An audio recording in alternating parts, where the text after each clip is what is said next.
जय हिंद दोस्त, मैं गौरव कुमार आप सभी का स्वागत करता हूं सेल्फ स्टडी जीएस पॉइंट में। तो आइए आज हम लोग का न्यू टॉपिक है शिशुनाग वंश। शिशुनाग वंश की जानकारी से पहले हम लोगों ने हर्यक वंश के बारे में पूरा अच्छा तरीके से जाना। जो हर्यक वंश के संस्थापक कौन थे और इस साम्राज्य का विस्तार कैसे कैसे कौन शासक किए। तो देखिए, आज शिशुनाग वंश की जानकारी लेने से पहले हर्यक वंश के बारे में कुछ जानते हैं, रिकॉल कर लेते हैं, ताकि आपका शिशुनाग वंश बहुत अच्छा से क्लियर हो जाए। तो देखिए, हर्यक वंश के जो संस्थापक थे बिंबिसार थे। बिंबिसार का बेटा का नाम था अजातशत्रु, अजातशत्रु का बेटा का नाम था उदयन, तथा उदयन का बेटा का नाम था नागदशक, जो कि हर्यक वंश का अंतिम शासक हुआ। देखिए, हर्यक वंश की बात किया जाए तो उसे प्रीतिहंता वंश भी कहा जाता है। अजातशत्रु ने अपने पिता हर्यक वंश के संस्थापक बिंबिसार की हत्या किया था और उदयन अपने पिता अजातशत्रु का हत्या किया था, इसीलिए इसे प्रीतिहंता वंश कहा गया है। देखिए, अगर आप हर्यक वंश नहीं पढ़े हैं तो एक मेरा वीडियो देख लीजिएगा, इससे पहले वाला वीडियो, उसमें हर्यक वंश के बारे में बहुत विस्तृत जानकारी हम दिए हैं, ताकि आप लोग का रिवाइज बहुत अच्छा से हो जाए। और आज हम लोग का न्यू टॉपिक है शिशुनाग वंश। शिशुनाग वंश के बारे में आइए जानकारी लेते हैं। हर्यक वंश का जो अंतिम शासक था यानी नागदशक का मृत्यु करके शिशुनाग ने अपने वंश शिशुनाग वंश की स्थापना किए। तो आइए आज हम लोग रिकॉल करते हैं, शिशुनाग वंश के बारे में जानकारी लेते हैं। यहाँ से कौन से क्वेश्चन पूछे जाते हैं उसके बारे में जानते हैं। देखिए, इंपॉर्टेंट क्वेश्चन जो है वो पढ़ लीजिए, क्योंकि हम लोग के पास टाइम है नहीं, बहुत सारा चैप्टर भी पढ़ना है। हम बार बार बोलते हैं बहुत सारा चैप्टर पढ़ना है। History, polity, geography, physics, chemistry, biology, economics, current, math, reasoning, ये हम लोग का सिलेबस है। अच्छा से पढ़िए, अच्छा से पढ़िए। इस बार ले लीजिए दरोगा, क्योंकि दरोगा हमको लगता है इसके बाद फिर बहुत दिन के बाद आएगा। इस बार दरोगा लीजिए, आने वाली वैकेंसी है दरोगा की, बहुत अच्छी वैकेंसी रहेगी। दरोगा ले लीजिए, मस्ती से घूमिए, टहलिए, छठ मनाइए, दिवाली मनाइए। अरे जॉब रहेगा तो सब कुछ शोभा देगा, नहीं जॉब रहेगा तो अपने घर में जाइएगा उदास होकर, नहीं कुछ नहीं कर पाइएगा। ऐसे का ऐसा सैड मन रहेगा, कुछ मतलब आगे सोच नहीं पाइएगा। उससे अच्छा है छोटा छोटा टॉपिक है, रिवाइज कीजिए, आगे बढ़िए और अच्छा से पढ़िए। आइए देखते हैं शिशुनाग वंश के बारे में। देखिए, एग्जाम में पूछा जाएगा शिशुनाग वंश का कालखंड। इसका कालखंड रहा 412 से 344, 412 से 344। देखिए, इसके संस्थापक जो थे शिशुनाग थे। अब शिशुनाग स्थापना किए थे। हर्यक वंश के अंतिम शासक जो थे नागदशक की मृत्यु करके शिशुनाग वंश की स्थापना किए। देखिए, नागदशक जो था हर्यक वंश का अंतिम शासक, वो अयोग्य शासक था, और शिशुनाग उस समय उनका सेनापति के रूप में थे, लेकिन अपने शासक नागदशक का हत्या करके ये शिशुनाग वंश की स्थापना किए। देखिए, साम्राज्य में अगर मिलाने की बात की जाए, जो शिशुनाग वंश के शासक मतलब कौन सा साम्राज्य अपने अंदर किया, मगध के अपने अंदर किया, तो देखिए पहले जानिए हर्यक वंश के जो शासक थे वो हम लोगों ने भली भांति जाना।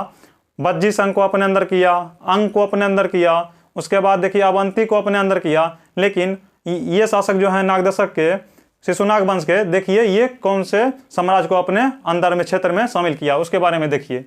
देखिए, ये भी कुछ अवंती के बचे हुए शेष जगह थे, उसको भी अपने साम्राज्य में मिला लिया, तथा वत्सराज ये सब हैं जनपद, उसको भी अपने अंग में मिला लिया। देखिए, राजधानी इसने वैशाली कर लिया।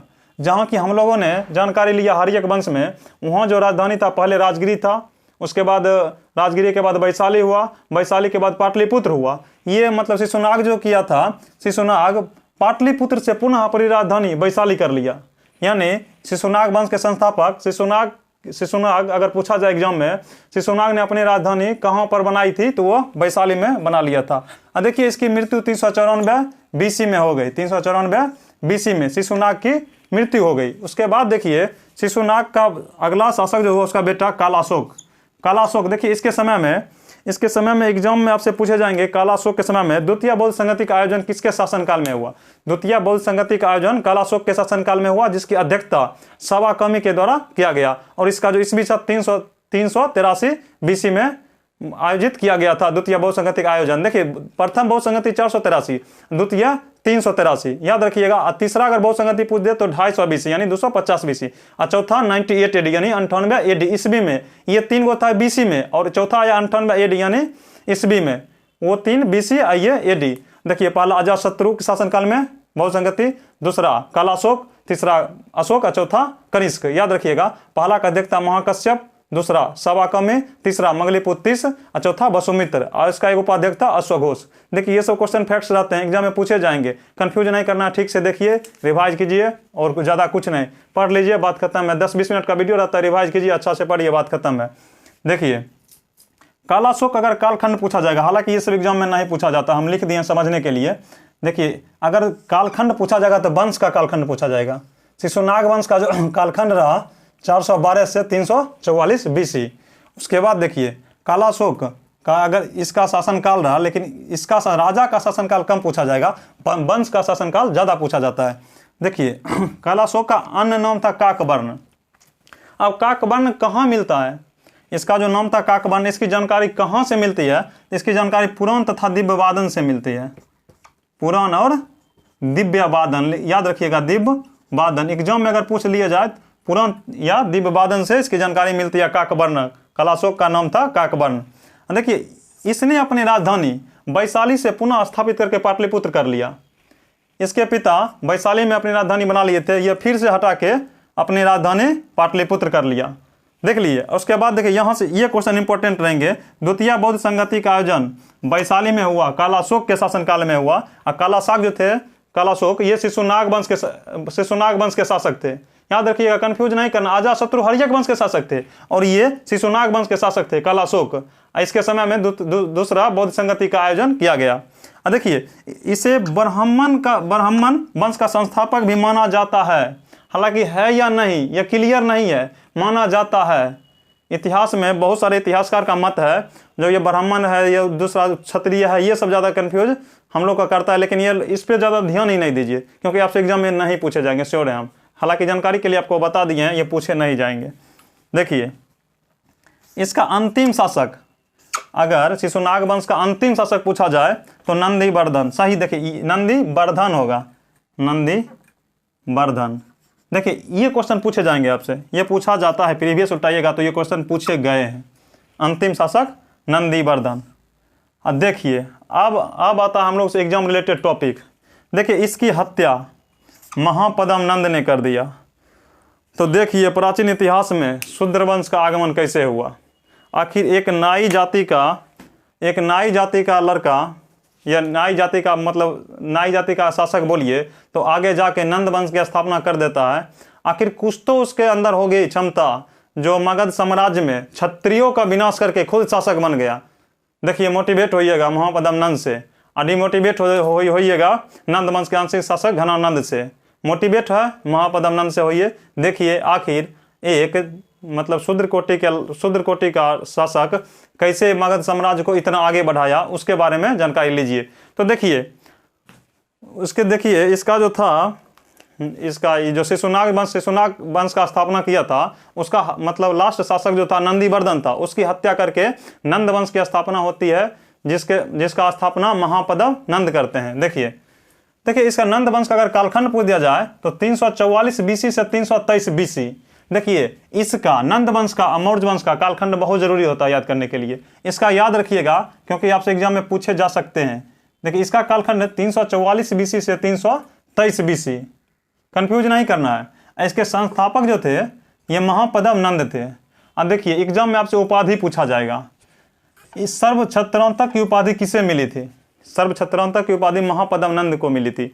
और किस लिए मिला था? देखिए मगध में क्षत्रियों का शासन चलता था, क्षत्रिय लोग राज करते थे। तो क्षत्रियों को नाश करके, विनाश करके, क्षत्रियों को जो राजा थे उसको हरा करके यह सर्वक्षत्रांतक की उपाधि धारण किए थे महापद्म नंद। देखिए सर्वक्षत्रांतक। देखिए इनका अन्य उपाधि मिला था, सबसे इंपॉर्टेंट उपाधि रहेगा तो सर्वक्षत्रांतक। इनका एक अन्य उपाधि था एकराट तथा एक छत्र। एकराट तथा एक छत्र की उपाधि महापद्म नंद को ही मिली थी।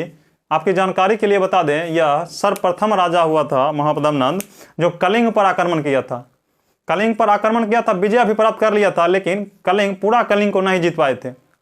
कलिंग पर आक्रमण किए थे सर्वप्रथम राजा महापद्म नंद थे, जो कलिंग पर आक्रमण कर दिए, लेकिन पूरा कलिंग को अपने क्षेत्र में मिला नहीं पाए। और देखिए कलिंग पर आक्रमण करने के बाद, सफल होने के बाद उनको एक छत्र की उपाधि, एकराट या एक छत्र की उपाधि धारण की गई। उसके बाद देखिए उनका एक अन्य उपाधि था उग्रसेन। उग्रसेन की उपाधि भी महापद्म नंद को मिला था। देखिए प्रधानमंत्री, इनका प्रधानमंत्री का नाम था विष्णुगुप्त।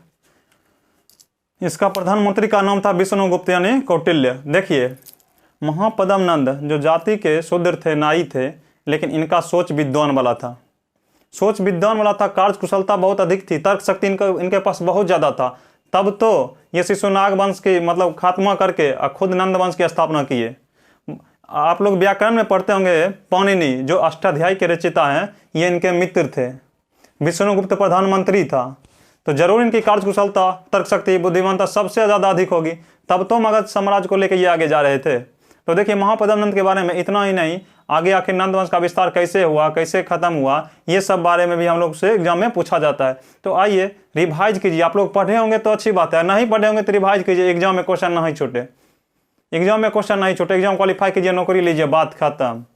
इतिहास है जी, कितना पढ़िएगा, बहुत ज़्यादा पढ़ना होता है, हम लोग के पास पढ़ने के लिए बहुत कुछ बाकी है, तो क्यों ना सब कुछ पढ़ा जाए। देखिए इनके प्रधानमंत्री का नाम था विष्णुगुप्त, इनकी भी जो राजधानी थी ना पाटलिपुत्र थी, पाटलिपुत्र। देखिए अगर पूछ लिया जाए नंद वंश का द्वितीय शासक कौन हुआ, तो पांडुक हुआ था नंद वंश का द्वितीय शासक। और उसके बाद देखिए इसका अंतिम शासक हुआ था घनानंद या घनानंद। देखिए महापद्म नंद जो थे वो तो भली भांति गरीबी देखे थे, वो मतलब वो जो थे मतलब काम करते थे सैनिक वाला, शिशुनाग वंश में जो थे वो सैनिक वाला काम करते थे। कौन? महापद्म नंद। उसके बाद शिशुनाग वंश की स्थापना किया महापद्म नंद, और उससे पहले वो सैनिक का काम करते थे हरियक वंश के अंदर। देखिए तो वो उनको पता था जो उनकी गरीबी क्या है, कैसे समाज चलता है। लेकिन इसका जो अगला शासक था घनानंद, ये तो सब दिन सत्ता में रहा, सत्ता में चूर घमंडी क्रूर शासक था। इतना घमंडी था जो मगध के प्रजा भी इससे परेशान रहते थे, या इतना घमंडी था, पढ़े लिखे लोगों का वैल्यू ही नहीं देता था। इसको लगता था जो है हम ही है, अरे पगला के बारे में पढ़ने से हम इनकार करते हैं। लेकिन क्या कीजिएगा, एग्जाम में क्वेश्चन पूछ लिए जाते हैं तो पढ़ना तो होगा ही। घनानंद के बारे में जानते हैं। देखिए घनानंद जो था उसे किसी चीज़ का ख्याल नहीं रहता था, यहाँ तक कि अपने साम्राज्य का भी ख्याल नहीं रहता था घनानंद को। लेकिन हाँ सेना रखा था, बहुत तगड़ा सेना रखा था, 2 लाख सैनिक रखा था, लेकिन मतलब राज्य का ख्याल नहीं रख पाता था। घमंडी था, किसी का बात नहीं मानता था, जो मन हुआ वही करेंगे। घनानंद का मतलब कम कार्य था, वो अपने मन पे चलता था। देखिए इसके दरबार में कौटिल्य प्रधानमंत्री थे, तो उस समय घनानंद के समय सिकंदर का आक्रमण, आप लोग पढ़िएगा, सिकंदर का आक्रमण जब हुआ था भारत में 326 BC में, उस समय मगध में कौन सा राजवंश था, तो नंद वंश था, और उसके शासक जो थे घनानंद था। देखिए तो इसकी जानकारी कौटिल्य जो थे विष्णुगुप्त, उनको गुप्तचर विभाग से ज़्यादा जानकारी प्राप्त, उसी क्षेत्र में वो सबसे ज़्यादा काम करते थे। तो गुप्तचर विभाग से उनको मालूम हुआ जो भारत में विश्व विजेता सिकंदर आक्रमण करने वाला है। तो ये बात उनको जब मालूम चला तो ये जाके घनानंद को बोले, तो देखिए अब भारत में अपना क्षेत्र में सिकंदर का आक्रमण होने वाला है। तो मतलब घनानंद का रिप्लाई था, तुम अपने काम से मतलब रखो, हम राजा हैं, हम जैसा सोचेंगे वैसा करेंगे, तुमको इस सब के बारे में जानकारी देना अभी ज़्यादा जरूरी है नहीं, हम न जानेंगे, राजा हमें, तो हमको मालूम होना चाहिए हम क्या करेंगे नहीं करेंगे। लेकिन देखिए कौटिल्य जो थे विष्णुगुप्त एक ब्राह्मण ही नहीं विद्वान भी थे, उनको जानकारी होता था अपने राज्य के बारे में। ब्राह्मण का काम है पढ़ लिख के विद्वान बनिए, दूसरा को ज्ञान दीजिए, ब्राह्मण का मुख्य कार्य था। लेकिन ये जो था पगला, ये किसी का बात ही नहीं सुनता था। देखिए फिर भी कौटिल्य बार बार समझाए, देखिए ऐसा होगा जब हम लोग का क्षेत्र सिकंदर जीत लेगा तो हम लोग दिक्कत में आएंगे। तो वह इसने अपने सैनिकों से बोला, इस ब्राह्मण को घसीट के बाहर निकाल दो, घसीट के बाहर निकाल दो, हमको ऐसा प्रधानमंत्री की कोई जरूरत नहीं है जो हमको ज़्यादा ज्ञान दे। तो इनकी सैनिकों ने विष्णुगुप्त को यानी कौटिल्य को खींच के बाहर कर दिया। उस समय जब खींच के बाहर कर रहा था तो ब्राह्मण का होता है एक, हम लोग पढ़ते हैं अपना भाषा में, जो पीछे बाल रखा जाता है टिक जो बोलते हैं, टिक्की उनका बंधा हुआ रहता था ब्राह्मण का, वो खुल गया तो वो तो बेचारा अपमानित हो गए। लेकिन उस समय कह के निकले थे, मैं तो निकल रहा हूँ घनानंद, लेकिन याद रखना जब तक तेरे खून से इस टिक्की को ना नहला दूँ तब तक मैं टिक बांधूंगा नहीं।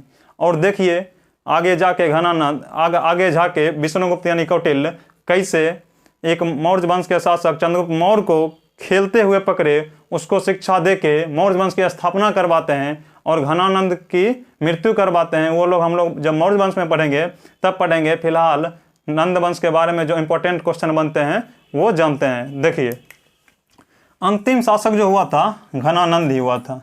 घनानंद, देखिए घनानंद के शासन काल में ही सिकंदर का आक्रमण हुआ। सिकंदर के बारे में कुछ जानते हैं क्योंकि यहाँ से क्वेश्चन पूछे जाते हैं। देखिए सब मिला के चलेंगे, कोई भी टॉपिक ना छूटे, आपका क्वेश्चन ना छूटे। रिवाइज का यही मतलब होता है। रिवाइज लोग करता किस लिए है, हम बोर्ड पे आए किस लिए हैं, ये इसी के लिए जो मेरा भी ना छूटे आपका भी ना छूटे। आइए देखते हैं। देखिए सिकंदर जो था उसका जन्म 356 BC में हुआ था सिकंदर का। और सिकंदर को बचपन से इच्छा थी विश्व विजेता बनने की। सिकंदर विश्व विजेता की चाहत रखने वाला इंसान था। तो देखिए इनका पिता का नाम था फिलिप, जो कि मकदूनिया के शासक थे। पिता का नाम था फिलिप, जो कि मकदूनिया के शासक थे। इसके पिता की मृत्यु, सिकंदर के पिता की मृत्यु 329 BC में हो जाती है। तो पिता की मृत्यु के बाद जो विश्व विजेता का सपना था सिकंदर का, वो तो और अत्यधिक हो गया। और सोचा जब पिताजी मर ही गए हैं तो हम ही शासक बने, हम शासक बने तो क्यों ना अभी ही विश्व विजेता के चक्कर में लगे, दूसरा प्रदेश को विजित करके अपने क्षेत्र में मिलाए। तो देखिए पिता की मृत्यु के बाद इसने आक्रमण चालू किया। तो देखिए सिकंदर जब आक्रमण किया तो सबसे पहले देखिए भारत का नक्शा है, सबसे पहले इस क्षेत्र में आक्रमण किया। इसी क्षेत्र से आया था सिकंदर, इसी क्षेत्र। इधर आप पढ़िएगा तो इधर पाकिस्तान, ऊपर अफगानिस्तान। अगर भारत का मैप पढ़े होंगे तो देखिए इधर जो है पाकिस्तान का क्षेत्र है, इससे इधर ईरान का है, अफगानिस्तान और इधर ईरान। तो देखिए यहाँ जो आए थे ना, तो सबसे पहले तक्षशिला, सिकंदर जो आया था तो सबसे पहले तक्षशिला आया था। तक्षशिला आप लोग जानते हैं, तक्षशिला जब आया तो वहाँ का जो शासक थे तक्षशिला में, अम्भी नाम के इंसान थे। अम्भी उस समय तक्षशिला के शासक थे अम्भी। तो देखिए उसने सिकंदर की अधीनता को स्वीकार कर लिया और बोला जो हम आपका मदद करेंगे, आप किसी भी क्षेत्र में आक्रमण कीजिए, हम आपका मदद करेंगे। तो सिकंदर क्या किया, यहाँ से पार करते हुए, भारत देश में पार करते हुए झेलम नदी के तट पे सबसे पहले पहुंचा। झेलम नदी, देखिए यहाँ से है झेलम नदी। झेलम नदी के तट पे सिकंदर का लड़ाई पोरस से होती है, पोरस से होती है सिकंदर की लड़ाई पोरस से। और यहाँ पे वो लड़ाई जीत लेता है। कौन? सिकंदर। सिकंदर जब जीत लेता है लड़ाई को पोरस से, तो आगे जब आगे बढ़ता है तो यहाँ आती है ब्यास नदी। देखिए यहाँ जो झेलम नदी बताए हैं, इसका यूनानी शब्द है हाइडेस्पिज नदी। आपसे एग्जाम में पूछा जाएगा हाइडेस्पिज का युद्ध, समझे, ऐसा पूछा जाएगा। हाइडेस्पिज का युद्ध किसके किसके बीच हुआ था? सिकंदर एवं पोरस के बीच हुआ था। जीता कौन था? सिकंदर। उसके बाद देखिए हाइडेस्पिज युद्ध के बाद ये आगे बढ़ा तो यहाँ ब्यास नदी, यहाँ ब्यास नदी पड़ जाता है। तो सिकंदर की सेना पश्चिमी तट पे ब्यास नदी को पार करने से इनकार कर दिया था। अब देखिए इनकार करने का कारण भी था, इधर जो था नंद वंश का मगध में, अपना मगध में नंद वंश का शासन चल रहा था। नंद वंश का शासन चल रहा था तो इसके पास सैनिक भी बहुत अधिक था घनानंद के पास। उस समय घनानंद का शासनकाल था। ये तो पगला हुंट है, ये था, किसी से भी लड़ने भिड़ने के लिए तैयार रहता था। इसका सेना हार मान लिया यहीं, जो ब्यास नदी को हम पार नहीं कर पाएंगे, ब्यास नदी को पार करने से इनकार कर दिया। तो क्या किया, इधर देखा नंद वंश का शासक घनानंद का अत्यधिक सेना, मगध क्षेत्र अपने आप में बहुत शक्तिशाली, इसके कारण सिकंदर को लौटना पड़ गया। सिकंदर लौट गया। तो देखिए क्वेश्चन आपसे पूछे जाएंगे, जो सिकंदर ने भारत पर आक्रमण कब किया? तो भारत पे आक्रमण किया था 326 BC में। 326 BC में आक्रमण किया था। अगर आपसे पूछ लिया जाए यह भारत में कितना दिन तक रुका, बहुत सारे एग्जाम में पूछे जाते हैं सिकंदर भारत में कितना दिन तक रुका, तो आप यहाँ डायरेक्ट नोट कर लीजिएगा 19 माह तक। 19 माह तक यह भारत में रुका। देखिए 326 BC में आक्रमण किया, 19 माह तक रुका। देखिए एग्जाम में क्वेश्चन ना छूटे, यही टॉपिक देखिए, 19 माह तक रुका। उसके बाद देखिए 325 में यह भारत से लौट गया। 325 BC में यह भारत से लौट गया। और लौटने के क्रम में बेबीलोन में सिकंदर की मृत्यु हो गई। बेबीलोन में सिकंदर की मृत्यु हो गई। देखिए यह जब झेलम के तट पे लड़ाई किया था, इसका घोड़ा था एक, सिकंदर का घोड़ा, उसका नाम था बहुकेफला। घोड़ा का नाम था बहुकेफला। वहाँ पे झेलम के नदी के तट पे उसका जो घोड़ा था बहुकेफला, उसका मृत्यु हो जाता है। तो देखिए झेलम नदी के तट पे एक शहर को उसने बसा दिया, बहुकेफला। देखिए अगर जो पूछ लिया जाए सिकंदर का घोड़ा का नाम, तो बहुकेफला। अब बहुकेफला किस नदी के तट पे बसाया था? तो झेलम नदी। अगर यूनानी शब्द अगर झेलम का पूछ दिया जाए तो हाइडेस्पिज नदी। जैसे सिंधु नदी का यूनानी शब्द हम लोगों ने पढ़ा है, सिंधु का है इंडस नदी, वैसे झेलम का हाइडेस्पिज नदी। तो देखिए सिकंदर के बारे में जो हम लोग को समझना था वो समझे। अब देख लेते हैं उसके आगे के बारे में। देखिए यहाँ सिकंदर का गुरु का नाम अगर आपसे पूछ दिया जाए, सिकंदर का गुरु का नाम था अरस्तु। अरस्तु अगर देखिए सिकंदर का गुरु का नाम था अरस्तु, अगर अरस्तु का गुरु पूछ दिया जाए तो अरस्तु का गुरु का नाम था प्लूटो। प्लूटो अगर प्लूटो का गुरु पूछ दिया जाए तो प्लूटो का गुरु का नाम था सुकरात। सुकरात देखिए पूछे जाते हैं, ये सब क्वेश्चन पूछे जाएंगे आपको, दरोगा हो बीपीएससी हो, ये सब क्वेश्चन उसका इंपॉर्टेंट रहता है, ये सब पूछ लेता है बार बार। सिकंदर का गुरु का नाम अरस्तु, अरस्तु का गुरु का नाम प्लूटो, प्लूटो का गुरु का नाम सुकरात। देखिए भारत विजय अभियान 326 बीसी में किया, 326 बीसी में किया। तो देखिए 326 बीसी में ये देखे थे झेलम नदी के तट पे किया था, उसके बाद पोरस के साथ लड़ाई हुआ, वही था भारत विजय अभियान जो कि 326 ईस्वी में हुआ। अब देखिए उसका सेनापति जो था ना सेल्यूकस निकेटर, सेल्यूकस निकेटर यहाँ तक तो साथ रहा, यहाँ तक ब्यास नदी, इसके बाद इसको भी लौटना पड़ा। जब ब्यास नदी से सिकंदर की सेना लौटी तो सेनापति भी लौटा, तो इसका सेनापति का नाम था सेल्यूकस निकेटर।